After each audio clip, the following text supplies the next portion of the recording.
Chosen one, anchor your spirit to every word I am about to speak, that restless feeling you have been carrying, the one that sits right behind your eyes and refuses to let you sleep. It ends here. God cannot hide this from you anymore. The truth has been pressing against the walls of heaven, trying to reach you. And today, right now, in this exact moment, the seal breaks. Not next week, not when you feel more ready. Today, and the enemy knows it. To what explain and could not explain and could not name. Think about maybe you have been moving through your days this week feeling like something monumental is right on the edge of your awareness, but you cannot quite reach it, like trying to remember a dream that keeps dissolving every time you get close to it. Or maybe you have been waking up at 3 o'clock in the morning this week with that strange heaviness in your chest. Not sad, exactly, not afraid, exactly, but suspended, like the air in a room right before someone delivers news that changes everything. Some of you stopped mid-sentence this week, talking to someone, going about your day, and something inside you just paused and whispered, "There is something I am supposed to know. There is something I have been missing." That was not anxiety. That was not exhaustion. That was the Holy Spirit knocking on the walls of your understanding. If what I just described is not coincidence to you, if this is landing in a place that feels known, not new, type the word yes in the comments right now. Not as a gesture, as an acknowledgement to your own spirit that you recognize what season you are in. Type yes, and let us keep going. He has been sitting in the space between what you know and what God has been trying to tell you. And he has been filling that space with doubt, with confusion, with the slow grinding weight of feeling like nothing is working and you cannot figure out why. And in that confusion, the accuser has been whispering a very specific lie. Listen carefully because you need to recognize his voice. He has been telling you that the reason you feel so lost right now is because you made a wrong turn somewhere. He has been replaying moments from the last several weeks in your mind. That conversation you had where you said too much or too little. That opportunity you let pass because you were not sure. That version of yourself you kept putting off becoming. He has been whispering that God tried to show you something and you missed it. That the window closed. That the truth he wanted to give you passed you by because of your hesitation, your doubt, your inadequacy. He has been telling you that you disqualified yourself from the knowing. But here is what the scripture actually says about this moment. Deuteronomy 29:29 says, "The secret things belong to the Lord our God, but the things revealed belong to us and to our children forever." Listen to that. The things revealed belong to you, not to the qualified, not to the ones who never doubted, not to those who never hesitated or stumbled or sat in their car and could not make themselves turn the key. The revelation belongs to you. It is your inheritance, and God does not take back inheritances because of imperfect seasons. The enemy wants you to believe you forfeited your right to the truth, but you cannot forfeit a birthright. You can only receive it or delay it. And today, the delay is over. If that just settled something in you, if those words just moved something that has been stuck, press like on this video right now. Let it be your agreement with what heaven is saying over your life in this precise moment. One press, and we continue. You did not find this message by accident. The algorithm did not bring you here. God did. This is a divine appointment that was scheduled before your name was spoken into existence. And you are sitting exactly where you are supposed to be sitting at exactly the hour you are supposed to be here.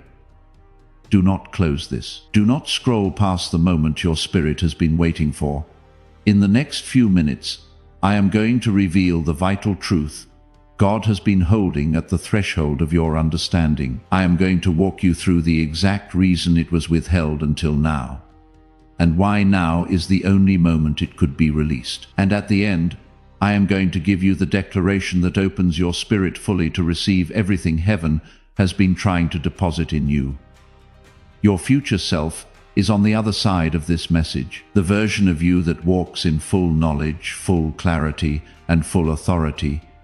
Do not leave before you become that person, because here is the reframe your spirit needs right now. That feeling you have been carrying, that restless pressing, almost unbearable sense that you are on the edge of something you cannot yet see, that is not confusion.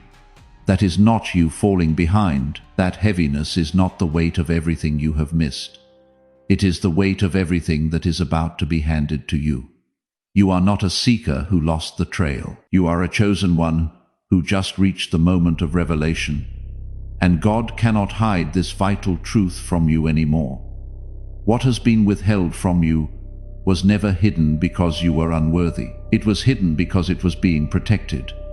There is a profound cosmic distinction between a door that is locked against you and a door that is locked for you, sealed with divine intention until the appointed moment when you would not only be capable, but truly strong enough to carry the immense weight and sacred responsibility of what lies inside it. And that distinction, that fundamental understanding, is absolutely everything. For too long, the enemy of your soul has taken the profound sacred silence of heaven in your waiting season and cunningly twisted it into insidious evidence of your rejection. He has masterfully weaponized the quiet, making it feel like utter abandonment, an echo of forgotten prayers. He transformed the necessary delays, the carefully orchestrated pauses in your journey, into cruel indicators of disqualification, whispering that you were somehow not enough, not ready, not truly called. And tragically, you believed him, not because you were inherently weak or lacking in faith, but because no one ever illuminated this vital truth for you, that some of God's most potent and world-shifting revelations, his deepest truths and most powerful anointings, are not merely delivered. They are guarded by a strategic nurturing silence until the one they truly belong to is not just eager, but truly prepared to receive them without being overwhelmed, without being corrupted, and without being utterly destroyed by their sheer magnitude. The divine hand, in its infinite wisdom and boundless love, often holds back the very thing you yearn for most, not to punish, but to perfect, not to deny, but to develop the inner capacity required to steward such a magnificent gift. It is an act of profound grace, a divine embrace that shelters you from a premature unveiling that could shatter rather than uplift. This protection is a testament to God's foresight, his loving commitment to your ultimate flourishing far beyond your immediate understanding. Some messages do not just inform, they activate. If something is stirring deep in your spirit right now, if this truth is pressing into a place where the enemy has had too much access for too long, right now someone else is sitting exactly where you were before you found this message, in the deepest part of their uncertainty. In the silence they have been interpreting as abandonment, wondering if their name was ever truly called, or if they have been deceived into thinking it was. They have not yet heard what you are hearing. They have not yet reached their threshold moment. If this word is finding you at the appointed hour, I want to invite you to do something that carries real weight in the spirit. Through the link in the description and the pinned comment, you can plant a seed into this ministry. Whatever amount feels right in your spirit, no number is too small. But as you release it, I want to ask you to attach something sacred to it. A prayer, a quiet declaration over your own season. Something like, I receive what God has been holding for me. I believe I was protected, not forgotten. Let those words travel with what you plant, because every seed released into this space reaches forward into someone else's threshold moment. And what you release in faith over another person's breakthrough, heaven returns to you in the fullness of your own. Now, here is what you need to understand first, a foundational truth that will reorient your entire spiritual compass. The vital truth God has been holding at the very threshold of your understanding, pressing against the deepest parts of your soul, is not a new piece of information that needs to be learned from scratch, like a foreign language. Oh no. This is something far more ancient, far more intrinsic. It is a powerful restoration of something you already know intimately and profoundly at the deepest, most primordial level of your being. It is a whisper of your soul's original song, a memory imprinted within you before language was ever formed, before your experiences began to shape and sometimes distort you before the world, with its myriad voices and limiting narratives, ever got to you and started teaching you who you were not. This is not revelation in the conventional sense of something entirely foreign arriving from outside, a brand new instruction manual landing in your lap. This is revelation in its original, potent and sacred sense, the removing of a veil from something that was always, eternally there, waiting to be seen. The word revelation itself means uncovering, like peeling back layers of dust from a priceless artifact, or clearing away mist from a majestic vista. And what God is painstakingly, lovingly uncovering in you right now is not a new identity you must strive to earn or embody. It is the original one. It is the divine blueprint of your being, the immaculate design that was spoken over you in the councils of heaven. This is the very identity the enemy has spent your entire life relentlessly trying to bury, trying to obscure under layers of misinterpretation, under the weight of wounds that told the wrong story about your worth and your purpose, under the suffocating burden of versions of yourself you felt forced to perform because the true, radiant, and powerful version felt too dangerous, too vulnerable, too magnificent to show to a world that might not understand or might even reject it. It is the breaking of the shell to reveal the diamond, not the creation of a new gem. It is the unveiling of the masterpiece, not the painting of a fresh canvas. But here is where this understanding goes even deeper, touching the raw nerve of spiritual progress. The reason most people never truly step into full luminous clarity, never walk in the unfiltered light of their authentic identity and calling, is not because the truth was never revealed to them. Oh no. The truth in its myriad forms often whispers and knocks persistently. The deeper, more painful reason is that they simply cannot receive what they do not, at a fundamental level, believe they deserve. Revelation is not merely intellectual apprehension. It requires an inner vessel, a spiritual container that is prepared and worthy to hold such potent truth. And the process of that preparation, let me assure you, is rarely comfortable. It is often a refining fire, a sculpting hand that feels more like pressure than gentle touch. Think about Moses in the wilderness, a profound and poignant example. 40 long years of silence, 40 years of a man who once carried the regal identity of royalty, educated in the finest courts of Egypt, now tending to flocks of sheep in the desolate, scorching desert. 40 years of surely wondering if the chapter of his significance had already irrevocably closed. The wilderness for Moses did not feel like preparation.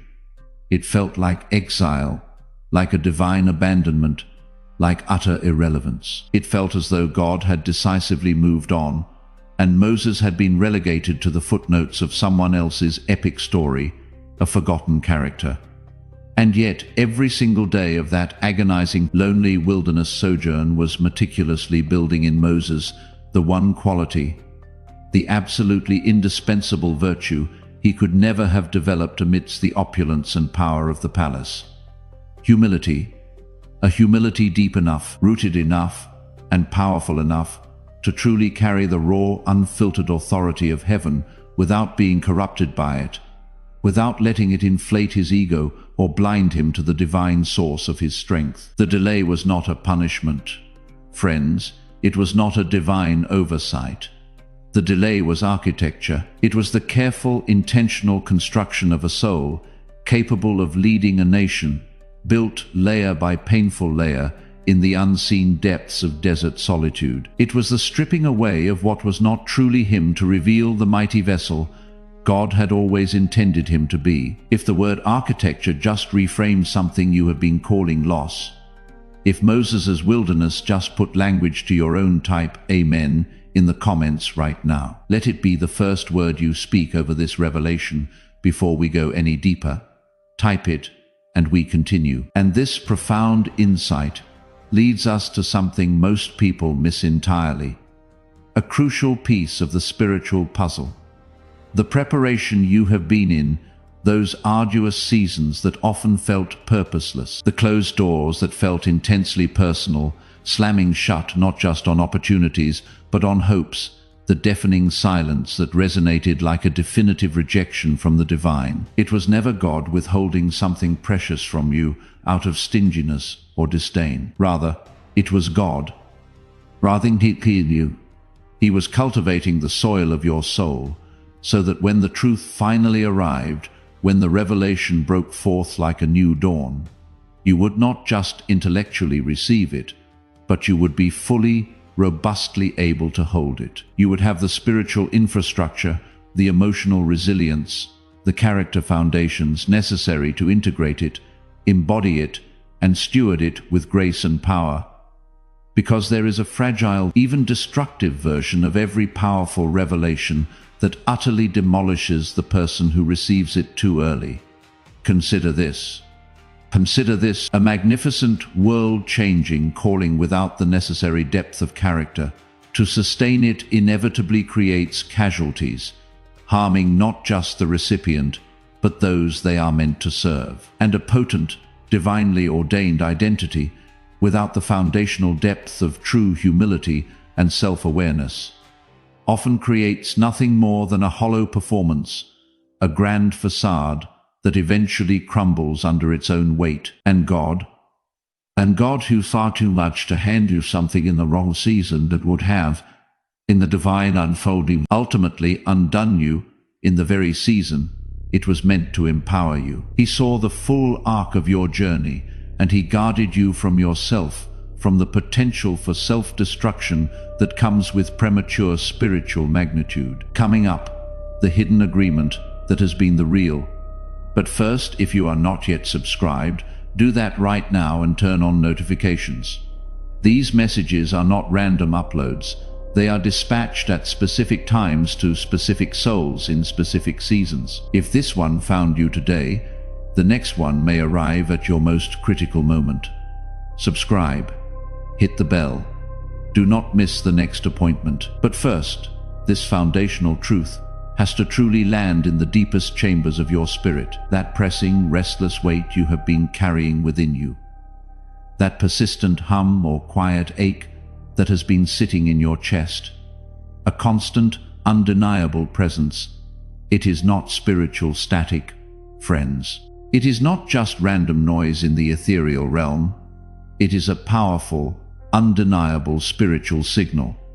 Your spirit, the part of you that is most intimately connected to the divine, already knows something profound has shifted, something fundamental in the atmosphere around your life, in the unseen currents of your destiny, has been rearranged, adjusted, or set into motion. And that deepest, most knowing part of you, the part that lives closest to God's heart, recognized it, registered it, and responded to it long before your mind had the rational language or logical frameworks to articulate it. That is precisely why the last few days, weeks, or even months have felt strangely suspended, as if reality itself is holding its breath. That is why ordinary moments have carried an unusual, almost sacred weight, an undercurrent of significance that defies explanation. You have, without fully realizing it, been standing at a spiritual threshold, a pivotal gateway between what was and what is destined to be. And something profound within you has known it, deeply and instinctively, even when nothing in your visible circumstances, nothing in your external reality, had yet confirmed it. It is the subtle tremor before the earthquake, the shift in the wind before the storm, the stirring of life within the seed, long before the sprout breaks through the soil. It is the undeniable evidence of God's unseen hand at work, preparing the way, aligning the constellations of your destiny. And that brings us directly to the real turning point, the crucial pivot where many lose their way. Most people who find themselves standing at a potent, life-altering threshold like this one do exactly one thing, a subtle but devastating misstep that sends them spiraling back into old cycles, instead of propelling them forward into the breakthrough they desperately crave. What is it? They wait for permission that God already gave. They stand directly at the wide open door, the one heaven meticulously prepared and flung open for them, and they hesitate. They wait for someone else, a respected pastor, a trusted prophet, a perfectly worded confirmation text message, an unmistakable sign etched across the clouds to explicitly tell them it is safe, it is right, it is time to walk through. And while they are paralyzed by this need for external permission, while their gaze is fixed outward, the enemy is working overtime with diabolical efficiency to manufacture and present countless reasons why the door is not really open, why the timing is not really right, why they are not really ready. He does not even need to expend energy to physically close the door. He just needs to keep you standing in front of it long enough, paralyzed by indecision and doubt, for that doubt to metastasize and begin to feel like profound wisdom, like spiritual maturity, like responsible discernment. He convinces you that caution is prudence, when in fact it is capitulation to fear. He turns the waiting into a trap, obscuring the divine mandate that has already been spoken over your life. He thrives in the hesitation, knowing that an open door left unentered eventually loses its power and allure. What most people do not realize, a truth often obscured by the noise of modern life, is that discernment and fear can sound almost identically persuasive when your spirit is not deeply anchored in God's truth, when your inner compass is not recalibrated by His presence. Both voices, in their initial pronouncements, will often tell you to pause, to wait. But the critical difference, the one that defines your destiny, lies in what that pause is pointed toward, what direction it asks your soul to lean. Fear, that cunning adversary, points relentlessly inward, toward your perceived inadequacy, toward the ghosts of your past failures, toward every single reason you have ever conceived that tells you that you are not enough, not worthy, not capable. It focuses on limitation, on what is missing, on perceived dangers. Discernment, on the other hand, the voice of the Holy Spirit, points always upward, toward God's perfect timing, toward His sovereign movement in the unseen realms, toward the precise season that is being meticulously aligned on your behalf, often far beyond your earthly comprehension. And the most effective way you tell the difference, the infallible test, is not by endlessly analyzing the exact cadence or emotional tone of the voice itself. It is by profoundly examining what that voice, whether it be fear or discernment, is ultimately asking you to do with your identity. Is it asking you to shrink, to retreat, to make yourself smaller, to hide your light, to diminish your potential, to abandon the vastness of who God created you to be? Or is it asking you to be still, to be patient, to endure the silence precisely while you are being enlarged, while your capacity is being expanded, while your inner vessel is being strengthened to hold the magnificent, audacious, world-changing purpose that God has already destined for you? One shrinks, the other expands. One contracts, the other prepares for boundless growth. This is the profound key. And once that click, that moment of profound realization, happens within your spirit, everything, truly everything, shifts into crystal clarity, because then you grasp, with unshakable certainty, that the waiting you have been in was never passive. It was never a cosmic oversight, nor was it you being forgotten, passed over, or left in the margins of divine history. No, beloved, it was God actively, powerfully, and intimately doing something beneath the surface of your visible life in the unseen depths of your spirit. It was the master architect working in the darkness and silence, laying foundations that only eternity will reveal. In the very same way that a tiny, unassuming seed does its most critical, most essential, and most transformative work in the complete darkness of the soil, splitting open, courageously sending down deep, tenacious roots, building the intricate, resilient infrastructure that will eventually sustain the magnificent tree that grows above ground.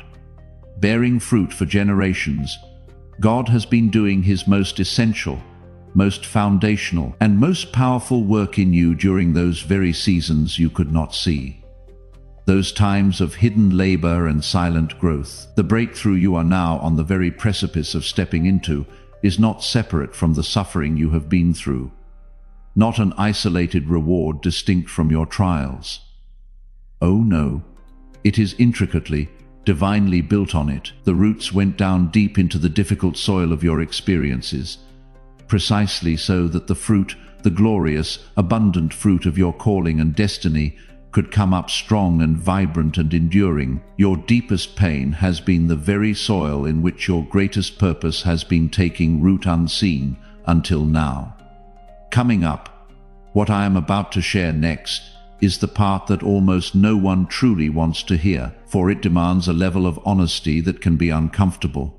But it is the exact, precise key to walking fully, powerfully, and unreservedly into everything God has meticulously prepared and perpetually waited to unleash through you. Before we go there, if this word is speaking to someone you know, someone who has been standing in their own wilderness, wondering if God moved on, do not wait until the end to share this. Send it to them right now, while the seed is still warm, while the word is still pressing. Hit share and put this in front of the one person whose name just came to mind. Now, let us talk about the agreement you did not even know you made. A silent covenant forged in the crucible of prolonged expectation, because somewhere in the profound, often bewildering, middle of the waiting, somewhere between the multitude of unanswered prayers that seemed to vanish into the ether, the pervasive confusion that clouded your purpose, and the sheer spiritual and emotional exhaustion that weighed down your soul. Most chosen ones, without conscious awareness, quietly sign a very specific, insidious contract with limitation. They do not do it consciously. No, they do not sit down, pen in hand, and deliberately decide to give up on their calling or diminish their divine destiny.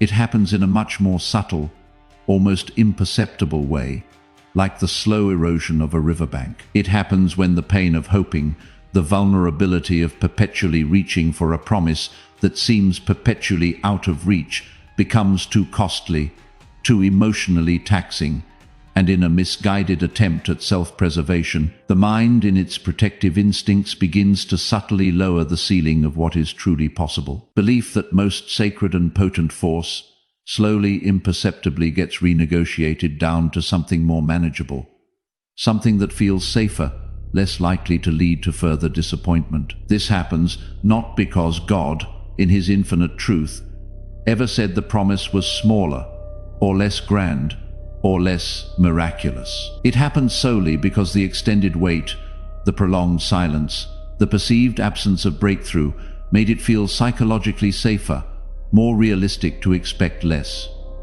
And that internal agreement, that quiet, unconscious reduction of what you believe is truly possible for your life, for your calling, for your future, does infinitely more damage than the enemy's most direct, most ferocious attacks ever could, because it does not feel like defeat. It feels like wisdom. It feels like maturity. It feels like finally being realistic, finally letting go of childish dreams. But it is a profound, soul-crippling lie, meticulously dressed in the deceptive language of growth and spiritual pragmatism, designed to keep you tethered to a smaller version of your destiny. Consider the prophet Elijah in one of his most human, most vulnerable moments. After calling down fire from heaven, after a magnificent display of divine power, he fled to the wilderness, sat under a solitary juniper tree, and told God, with raw, unfiltered honesty, that he had had enough. One of the most powerful, most spiritually forceful individuals of his generation. A man who had stood against hundreds of false prophets and witnessed divine intervention on a scale rarely seen, was so utterly depleted, so profoundly broken by the crushing gap between what God had clearly shown him was possible, and what his current, desperate circumstances were reflecting back at him, that he asked to die. And what did God do? The God of roaring fire and cosmic might did not rebuke him. He did not launch into a sermon, reminding him of his calling or chastising his lack of faith.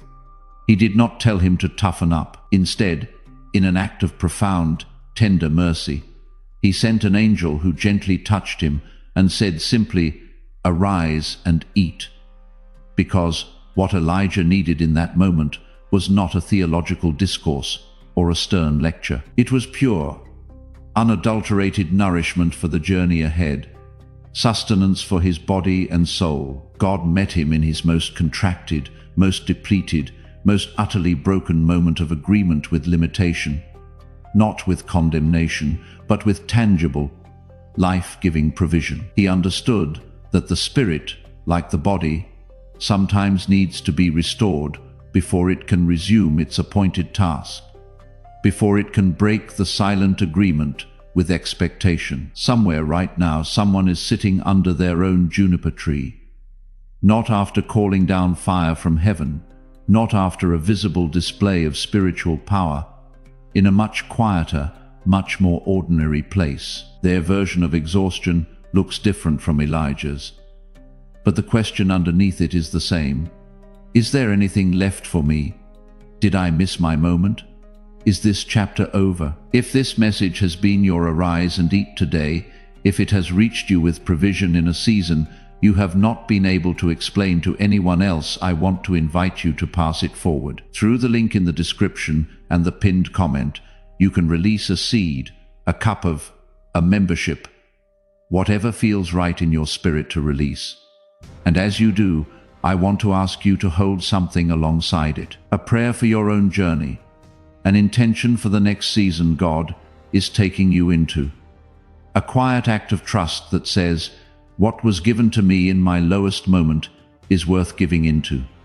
Let that be what travels with your seed. What you send forward into someone else's moment of restoration, God multiplies back into the provision of your own. And this, friends, is where the true confrontation begins. Not with external forces, but with an internal reckoning. Because the agreement you need to profoundly, unequivocally break today is not with the enemy. The enemy, by his very nature, does not need your agreement or your permission to attempt to harass, hinder, or destroy you. He will always seek to do so regardless of your consent.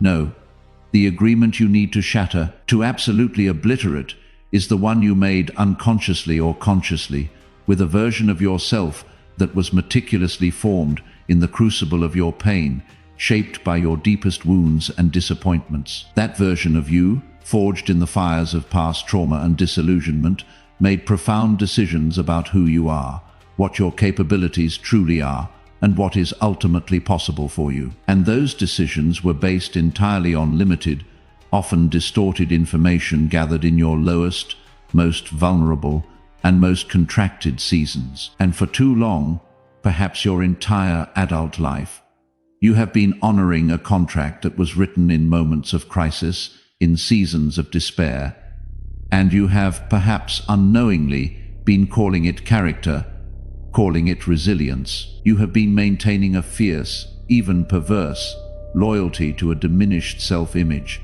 a shrunken vision of your true self, and you have been, with all sincerity, calling it humility. But let me be utterly clear. True humility is not the reduction of who you are.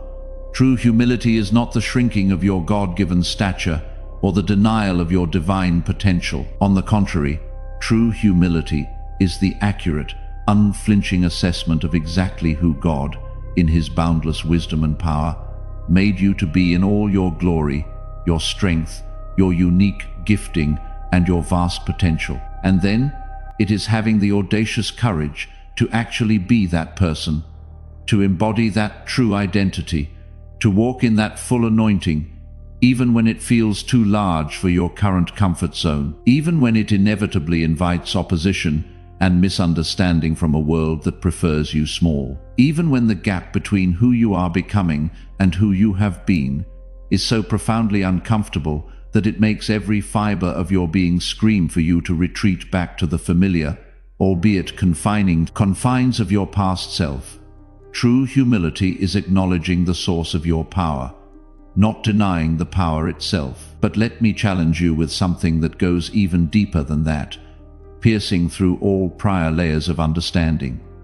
Because here is what almost no one is willing to say, the inconvenient, confronting truth. And it is the very thing that has been hidden in plain sight, obstructing your path this entire time. The ultimate, deepest thing that has been blocking your breakthrough.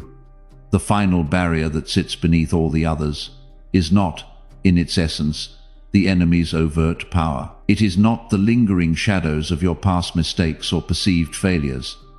It is not even the powerful, yet subtle, agreement with limitation, as profoundly real and damaging as that agreement truly is.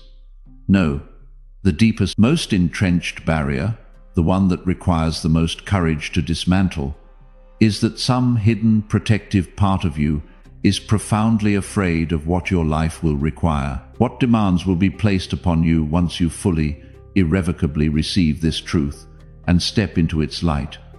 Because breakthrough, friends, is not just glorious freedom. Breakthrough is also immense responsibility. When the veil finally lifts and you see with pristine divine clarity, when the fog of confusion utterly dissolves, and you know, with unshakable certainty, exactly who you are, exactly why you are here, and precisely what you have been called to do, you can no longer make the same tired excuses. You can no longer comfortably blame the persistent fog for your inaction. You can no longer point to the unanswered questions, the lack of confirmation, or the absence of a visible sign as the reason you have not moved, have not dared to step forward. Full revelation, in its truest sense, is full accountability. And some part of you, deep within your subconscious, has been diligently, almost heroically, protecting itself from the perceived weight, the sheer demand of that accountability. It has done so by orchestrating a subtle dance of staying just unclear enough, just confused enough, just uncertain enough, to remain just comfortable enough, just hidden enough, just stuck enough, to never ever have to fully show up in the magnificent, terrifying, and utterly glorious fullness of your divine design. It is the fear of the crown, not the fear of the battle, and this, truly, is the unexpected revelation. The pivot point that reframes everything you thought you knew about your journey. What just moved in you as you heard those words? The recognition, the discomfort, the relief of finally having a name for what has been keeping you in place. That is the weight of a truth breaking through. That is the sound of an agreement with limitation beginning to fracture. And I want to tell you something before we go into the declaration. Someone else is going to find this message at their most pivotal hour, exactly the way you found it today. They are going to sit here, in the same place you are sitting, and for the first time understand why they have been quietly afraid of their own calling, why they have been protecting a shrunken version of themselves and calling it humility. They need to reach this moment the same way you just did. If you are ready to declare that the running stops, if you are ready to break the agreement with the smaller version of yourself that was formed in pain, let the first act of that new covenant be a seed. Through the link in the description and the pinned comment, release whatever your spirit says is right, and carry a prayer with it, a declaration. Something like, I am no longer afraid of what my calling will require of me. I release what I have been protecting, and I step into what heaven has been holding. Let that seed be the first thing you release before you receive the full declaration. Because the same way you are planting forward today, God has been planting into you through every season you survived. Both harvests are coming. The clarity you have been relentlessly asking God to give you, the unambiguous direction, the irrefutable confirmation, the unmistakable sign you have been patiently, desperately waiting for. In many, many cases, it has already been given. Not always loudly, not always dramatically, not with thunder and lightning and burning bushes, but in the small, persistent knowing that keeps surfacing in your spirit No matter how many times you try to suppress it, no matter how much you try to rationalize it away, in the unique gift, the innate talent, the spiritual anointing that keeps presenting itself, keeps pushing its way into your awareness. Even though you, in your humility or your fear, keep dismissing it as too simple, too ordinary, too unlikely to be truly divine. In the assignment, the compelling mandate, the sacred task that keeps appearing at the very edge of your awareness, the quiet, inner conviction that you have been casually calling a passing thought, a fleeting impulse, when God, in His sovereign voice, has been calling it a profound, non-negotiable mandate for your life. You have not been waiting for clarity, beloved one. Clarity, in its divine and perfect form, has been patiently waiting for you to stop running from it, to stop minimizing it, to stop dismissing the quiet whispers of heaven that have echoed in your soul. And today, in this precise, potent moment, the running stops, the excuses dissolve, the waiting for permission from external sources ceases. You are called to step into what has always been yours. You have been chosen, not in the flimsy, romantic, effortless sense of the word that implies an easy path devoid of struggle. Chosen in the ancient, biblical, weighty sense, selected for a specific, often heavy purpose. Chosen to carry a specific light and impact the world in a way only you can. You have been meticulously trained through fire, refined through seasons you would never have chosen for yourself. Seasons that felt like stripping, like breaking, like death. You have been brought, by divine orchestration, to this exact, pivotal moment with every single experience you have been through. Every wound, every victory, every delay, every struggle, serving as the precise, indispensable preparation for everything you are about to courageously enter. And let me warn you, the enemy's final, most cunning attempt to stop you from stepping into this breakthrough is not going to come in the form of a loud, overt attack, a dramatic external obstacle. Oh no, he is far more insidious than that in these crucial moments. It is going to come as a quiet, almost gentle suggestion, a subtle whisper designed to disarm and disempower, that this message, this profound moment, this undeniable stirring in your spirit, this deep resonance you are feeling, is just emotion, just another fleeting wave of inspiration that will inevitably fade by tomorrow morning, leaving you back where you started. Do not under any circumstances let him have that foothold. Do not give an inch to that lie. What you are feeling right now is not merely emotion. It is profound, divine activation. It is the Spirit of God stirring within you, a summons to rise, and you carry it forward, not by intellectualizing it, but by making a decisive, non-negotiable choice right now, in this sacred moment, not tomorrow, not next week, but now, to release every diminished, smaller, wounded version of yourself that you have been unconsciously guarding, as though it were precious, as though it were your true identity, and instead to step with full courage and unwavering faith into the magnificent, weighty, and utterly glorious fullness of who God has always known you to be since the dawn of time. Place your hand on your heart, grounding yourself in this truth, and declare this with me, letting these words become a living, breathing covenant with your spirit. I release every agreement I made with limitation in my darkest seasons. I break every contract I signed with a version of myself that was formed in pain and mistakenly called it identity. I release the fear of the immense weight, the profound responsibility, and the unparalleled glory of my own divine calling. I release the debilitating habit of perpetually waiting for permission that heaven already irrevocably granted. I declare unequivocally that I am not behind.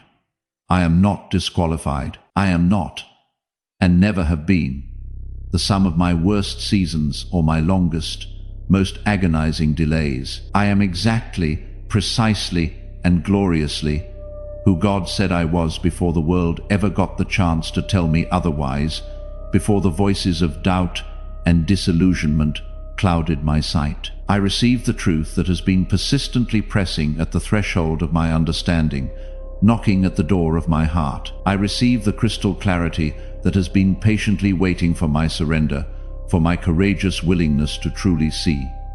I step forward, not when I feel ready, for readiness is often a deceptive illusion, not when the external circumstances perfectly confirm it, for faith often precedes sight.